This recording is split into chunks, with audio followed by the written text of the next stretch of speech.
Well, hello, hello. Listen, I'm super excited to be having this conversation. I think I'm calling this series Dating and Relationships because there has been a lot of conversation that I've been having with my friends, with my family, and seeing it on social media just about what dating relationships and regular relationships, whether you're married, you're in a committed relationship looks like in 2024.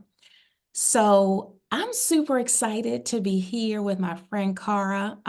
We go back to high school, Yep. which is a long time ago. We won't even tell you when, but we have a mutual friend who we both adore, Sean Branch. I want to mention him. And so I reached out to you to ask if you would participate in this conversation. And I want to talk a little bit about why I even wanted to have the conversation.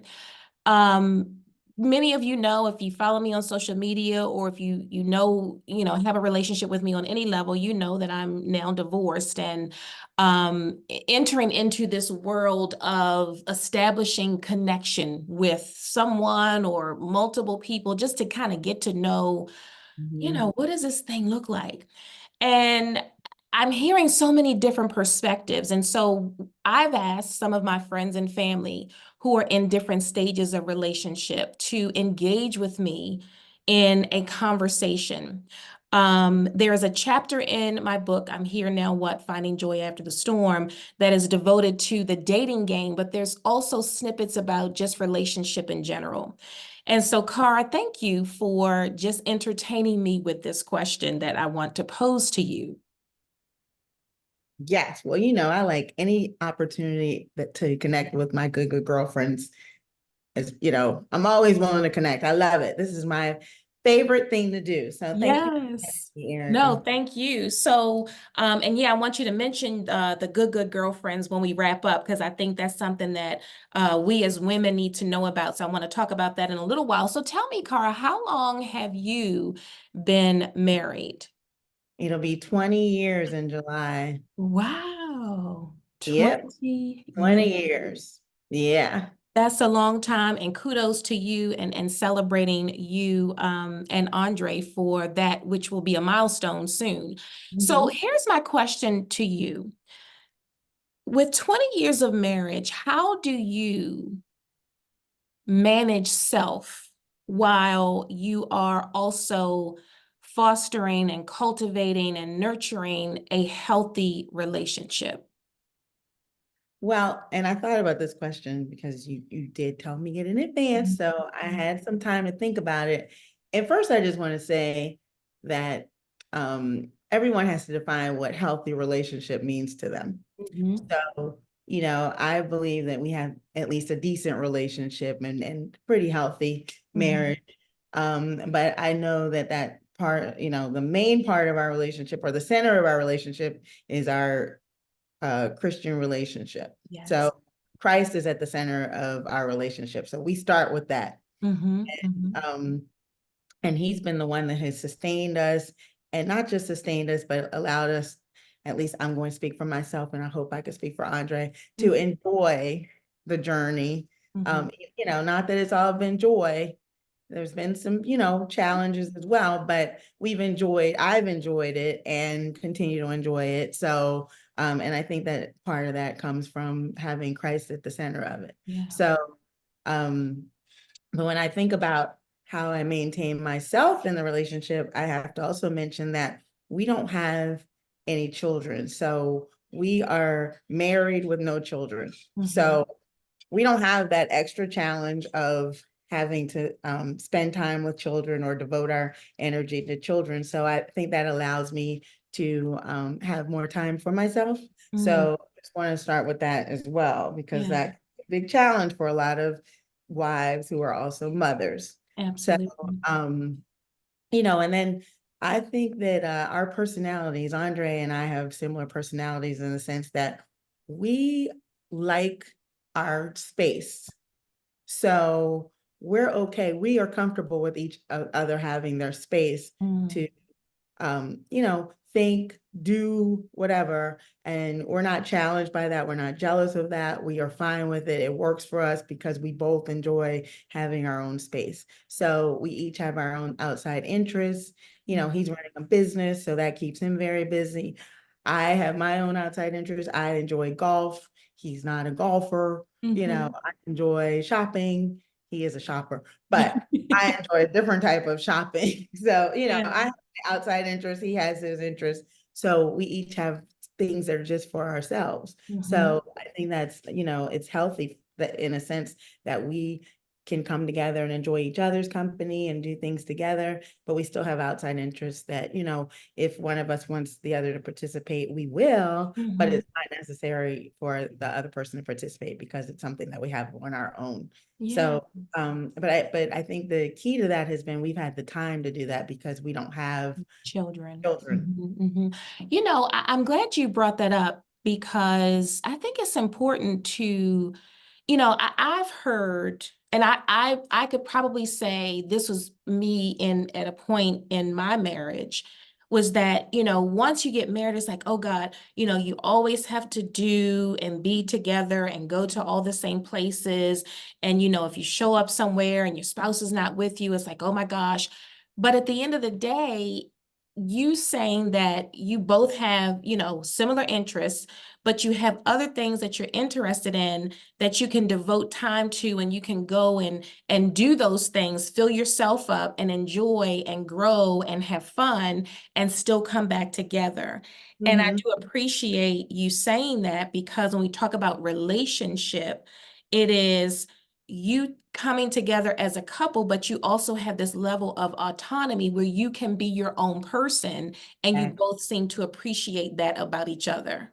yep. And I remember, I mean, I have a good girlfriend since middle school, and Mhm. I'll never forget her marriage. And I've said this before that when she got married a few years before I did. But I remember being at her wedding and she was making a speech, and she said that a lot of times people get married and they think that they're losing their freedom, but she was really blessed that she married someone who allowed her to be free. Mm. That really stuck with me. Like, as I thought about marriage, I was like, that's true. You Mhm. want someone that allows you to be free to be who you are, you know, good, bad, or indifferent, Yeah. but allows you to be free to be who you are. And I think that that has, it can be challenging, but I think we both have worked to try to allow the other person to be who they are and Yeah. enjoy their life, like lives. Absolutely. Because I mean, you know, we can't we can't constantly be together and, you know, always be there together, Mhm. lockstep on And everything. really, you drive each other crazy, like Exactly. anybody, right? Like there has Need to be this space. point. Yeah, you need space. And then you enjoy each other more when you have your, you know, outside activities or you come together. We really enjoy, we have something to talk about because if you're Mhm. experiencing everything together, what are you going to talk about?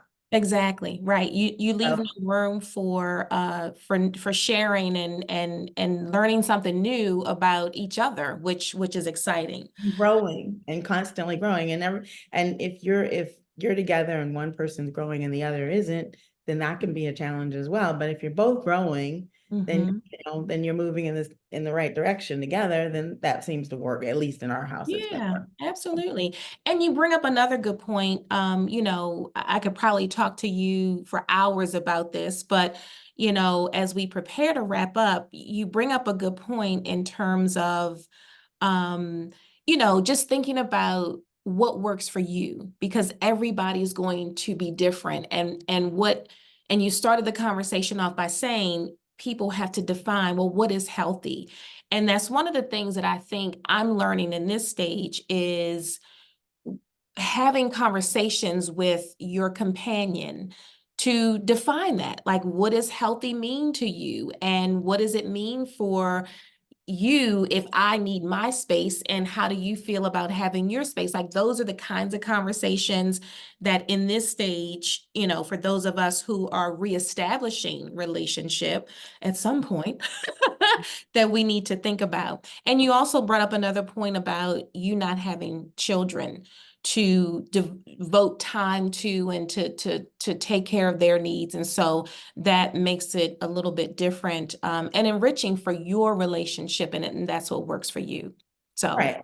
And one more point I just want to make is that I think also helping to and because the question was about how do you keep yourself mm-hmm, in a relationship, but I'm going to bring up a point that if you are doing these things and you are really focusing on yourself, you also have to make room for your partner. So, you mm-hmm, have to be willing to do that as well. Not just, it can't be just you can't just be self-centered, absolutely. Mm-hmm, but you have to make space for your partner. And I'm blessed that I have a partner who he always makes space for me. Like, and I try to make space for him too. But I mean, mm-hmm. he, as busy as he is, he always, if I need something or if I need him to be there, he's right there. He's always there. So I think that's important to keep, keep Yeah.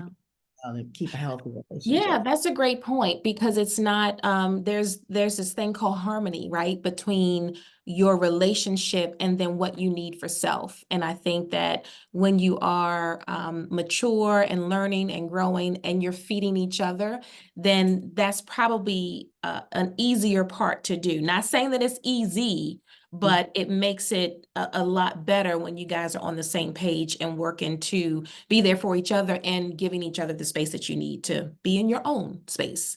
So, Yep. yeah, so I appreciate the conversation. I do want to ask you this, talk about the good girlfriends, because I know that it's a space where these types of conversations happen.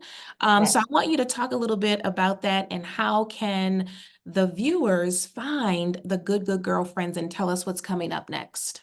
Oh, well, I have to say that you have been one of our favorite guests on Good Girlfriends, and It we has want you been to my pleasure.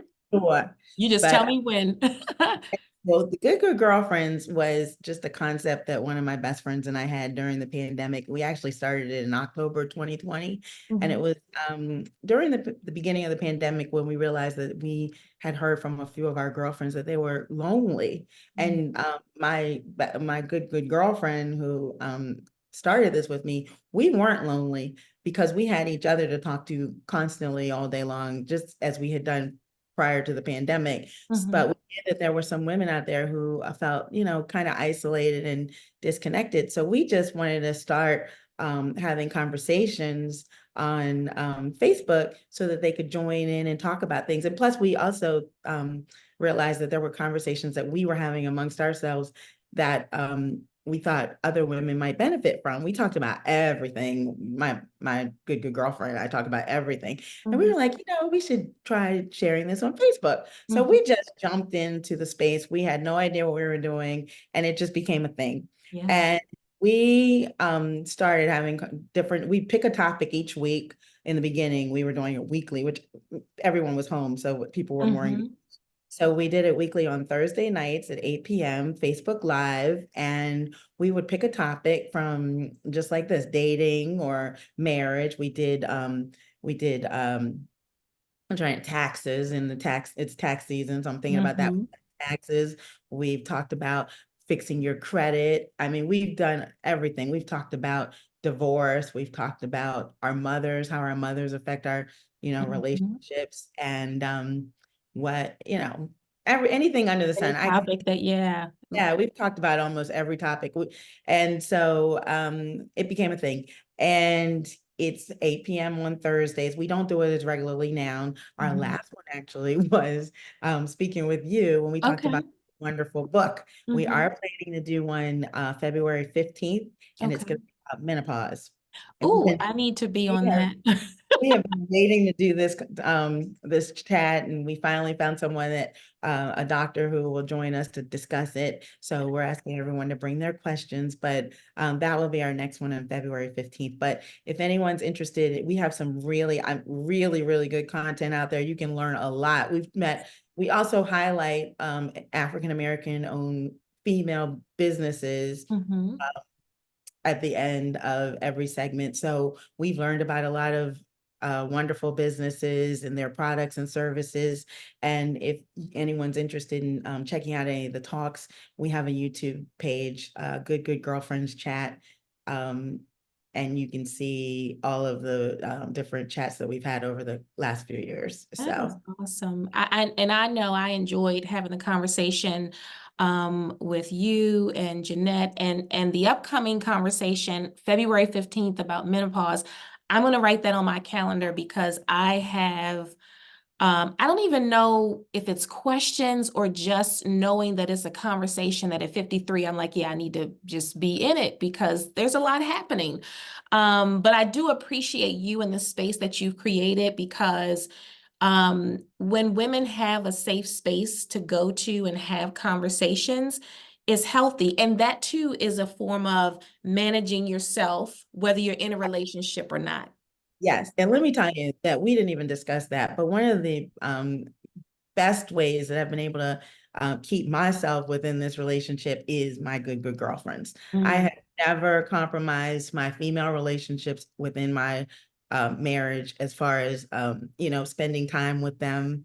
mhm, Um, it's a known fact that before I agreed to marry my husband, I explained to him that I had just a few very close girlfriends that were non-negotiable, and that mm, if they call in the middle of the night, you need to be prepared to take me to them or fly me mhm, to them or whatever, mhm, as mhm, they're non-negotiable. And he agreed. mhm, That's mhm, I said, do you agree to this? And he said, yes. And then we got married. And mhm. they are now his tribe as well. Like, he's very close to all of them. He feels very responsible for them because they are not, well, one's married now, but they have in the past not been married. So he's, felt that he was their covering as well. But did Um, you hear what you just said? Like, I went to him and said, these are my friends. This is non-negotiable. Do you agree with that? Now, I don't even want to ask what that would have looked like had he given you a different answer, because we don't need to talk about it, right? But just the fact that yeah. you knew that this was a part of your own nurturing, like going back to the original question, how do you manage your sense of self? And it sounds like what you knew was that your sense of self was not just tied to you as Cara, but it was tied to the connections that you had that were meaningful for you. And that Right, was a place for family. you to go to when you needed that Right. nourishing. And yeah. And they have been the wind beneath our marriage. Like, they support our marriage. Like, these are Mhm. people that help to keep our marriage going. So, Mhm. it's not just a matter, they're our family. Like, they're Yeah. not friends. They're not just people that I associate with. These are real family members at this point. Yeah. So, I you know, love that. and And I his can't, family too. I mean, he's close to him as well. So, and that's a good thing. And that goes back to just you as a person being being conscious of what you need and the things to cultivate, going back to the healthy relationship between you and your husband. I got to tell you, I am super excited to share this conversation out.